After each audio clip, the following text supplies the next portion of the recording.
Most people spend years trying to get good at something, and they never figure out why progress feels so slow. Why others seem to master skills in months while they're still struggling after a year. Why effort doesn't equal results. It's not about talent, it's not about luck, it's about knowing what actually works and doing that on repeat. The difference between someone who masters a skill in 3 months and someone who takes 3 years isn't effort, it's structure. Fast learners follow a system most people never find. And once you have it, years of struggle collapse into months of focused work. So in this video, I'm giving you the exact 5-step system that separates fast learners from everyone else. Let's start with number 1. Start with output. Most people start by consuming. They watch tutorials, read guides, take courses, and after weeks of input, they still can't do the skill. Because input doesn't build skill, output does. The fastest way to learn anything is to start producing before you're ready. You don't need to watch 20 tutorials before you start. Do something terrible first. The mistakes you make will tell you exactly what you need to learn next. Action creates clarity. Every failure reveals the exact skill you're missing. That's when real learning happens.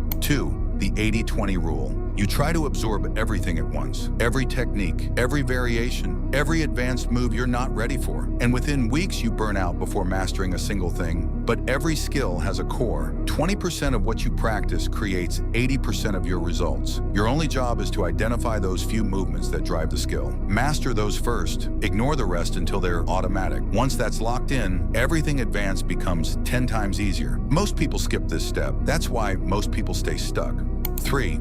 Break skill into micro skills. Every skill is a combination of smaller micro skills stacked together, just like video editing. You think video editing is one skill. It's not. It's 5 or 6 micro skills wrapped together. Cutting, timing, music sync, text placement, color grading. Each one is separate, and each one can be trained independently. Here's the method. You don't need to practice the entire skill at once. Practice one micro part daily. Spend one session only on cuts, the next on timing, then music sync. Each focused session sharpens that specific ability faster than scattered practice ever could. One focused hour beats 10 distracted ones every single time. 4. Attack your weakness. You know exactly which part of the skill you're avoiding. The one that feels hardest. The one you skip when no one's watching. That's not coincidence. That's your brain protecting you from discomfort. And that protection is killing your progress. Fast learners don't practice what they're good at. They hunt for what breaks first under pressure. That weak link is their entire focus. Because fixing one weakness improves the whole skill 10 times faster than polishing 10 strengths.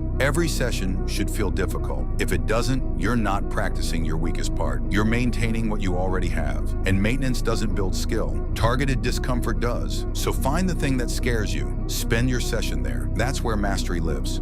5. Teach what you learn. The fastest way to learn something isn't studying harder. It's teaching it to someone else, even if you barely understand it yourself. Teaching forces you to structure your thoughts clearly. Every gap in your understanding gets exposed. That instant feedback accelerates mastery. You don't need to be perfect. Just explain what you learned to someone who's starting today. That will lock in your knowledge 10 times faster than reviewing notes ever will.